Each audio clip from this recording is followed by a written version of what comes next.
Hi,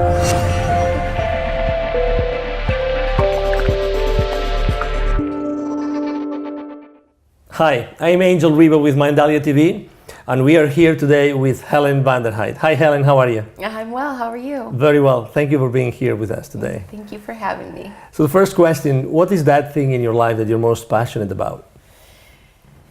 I'm most passionate about the Akashic Records, sharing the Akashic Records particularly, and teaching other people how to access them. Could you please tell us what the Akashic Records are, please? Yes. So Akashic comes from a Sanskrit word akasha, and it means primary substance, that out of which all things are formed. So anytime someone has a thought, a feeling, or takes action, it registers an impression in this field. And the Akashic Records are an etheric field of information. The Akashic Records are a soul's record of past life, present, and future possibilities. So this field is made up of those records? This field, yes, it's imprints. Okay. Can we see that field? Each person receives the records differently. As I mentioned, this is an etheric library, so it is non-physical. It's energy. When you access the Akashic Records, you are able to see these imprints in a physical way, but the way that you receive it is a little similar to your imagination. It's almost like this energy comes to life, and a lot of people can see it through their third eye. A lot of people can just receive it in their field, energy field. And when you take an action, can this change or this record, can it be measured somehow? Mm-hmm. Can it be measured? This field, because you said it's an energy field. Right. So can that energy field be measured? It is, in my experience, it is too vast to measure. When someone accesses their Akashic Records, it's not a psychic reading. It's not a psychic experience. It's not found in the astral plane. So the way that you approach this experience is you have questions, areas that you want more insight on. And when you access your records, you will get information around that particular area that you are seeking insight on. So a lot of people ask when they come to the records, who are we communicating with? We're communicating with 3 bodies of energy: masters, teachers, and loved ones.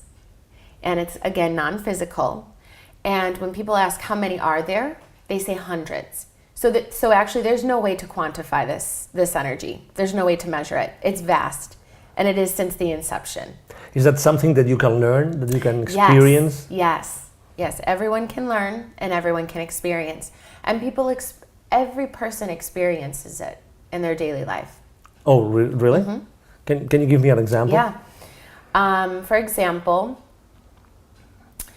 sometimes we feel a certain pull to someone or something, and we can't really explain it. It's not rational. And when we're being moved towards something, that is this like Akashic presence. So there's a connection that you have on a soul level to someone or something that you're being connected with. The Akashic Records are connective tissue from soul to source. So whether someone believes in something outside of them or not, we're always connected to this field of information. How would you recommend us, anyone that has never heard of the Akashic Records, how would you recommend that we could start accessing them? There's many ways to access the records. Most people do it through a tremendous amount of meditation. It could be through a yoga practice. It could be through a creative talent. Some people can access the records through hypnosis, being in a very deep trance. But one of the most immediate ways that I prefer is through a sacred prayer, where every word in the prayer has a high vibration and it starts to access this energy. This information and to communicate with your masters, teachers, and loved ones.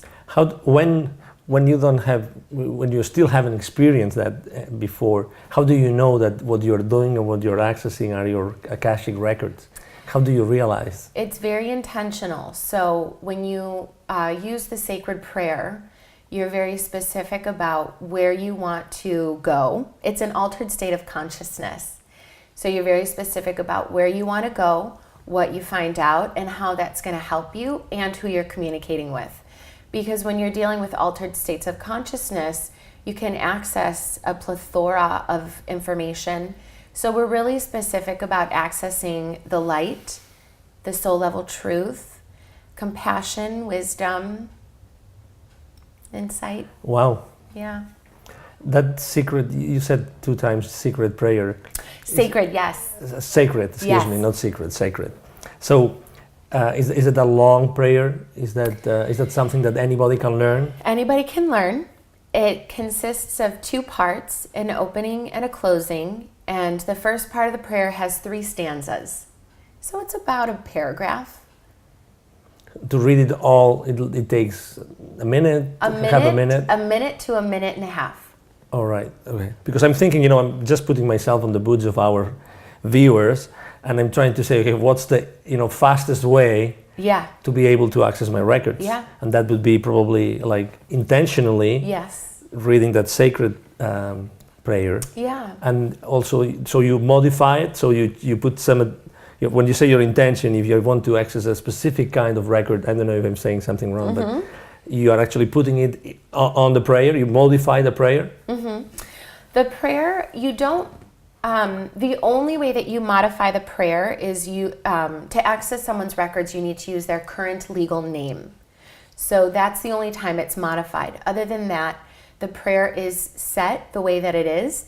And this is a very specific sacred prayer. So it's called the Pathway Prayer Process to Access the Heart of the Akashic Records.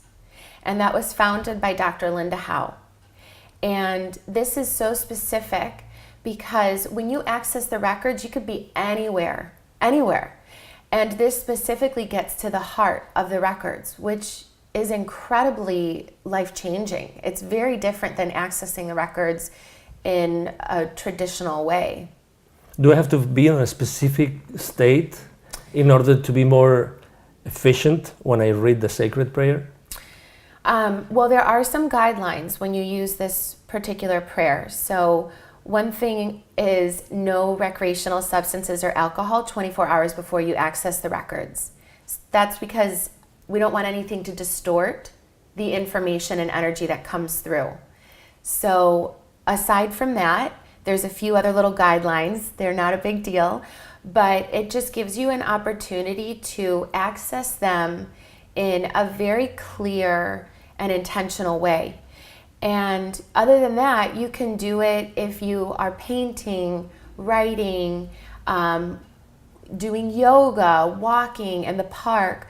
Usually when I access them myself, I prefer a quiet space because when you're accessing this energy and information, you're allowing yourself to go inward.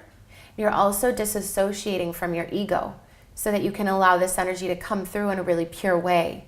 And everything that comes through is soul level truth.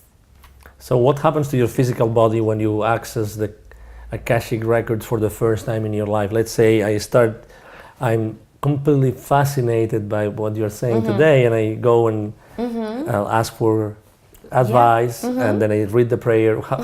What will I feel or perceive when I access the records for the first time, according to your experience with people that have done that before? Yeah, I have such a wide variety of experiences.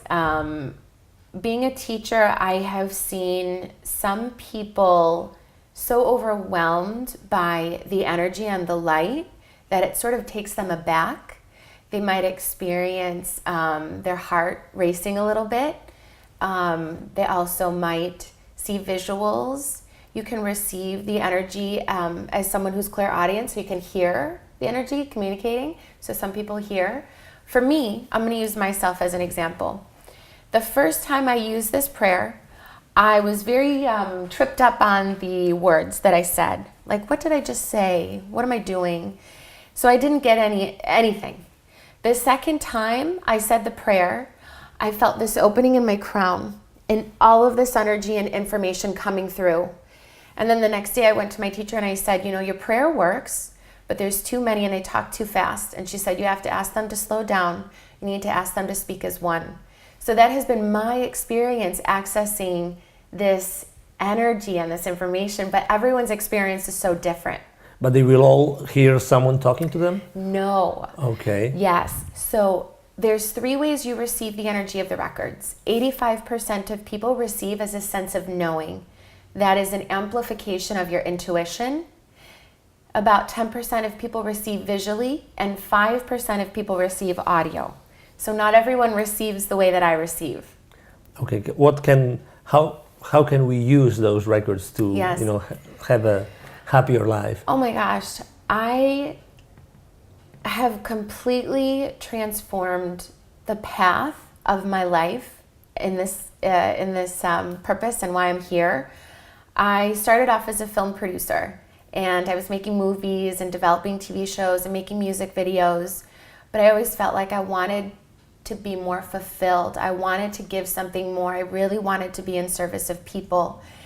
And the records, for me, have transformed my life by allowing me to live a consciously soul-led life. And part of my purpose now is sharing this tool so that people can experience an enlightening life path. And that's really what the records do. They're also able to identify energy that is blocking someone from receiving a desire or, part of their purpose, and it allows someone to make different choices. Wow. Well, it's been fascinating, Helen. We have been really happy to have you here, and I'm sure that our millions of viewers will enjoy listening to you and, experiencing your wisdom. So thank you very much. Thank you. Yeah, thank you very much. Again, this is Angel Ribo with Mindalia TV. Thank you very much for being with us today.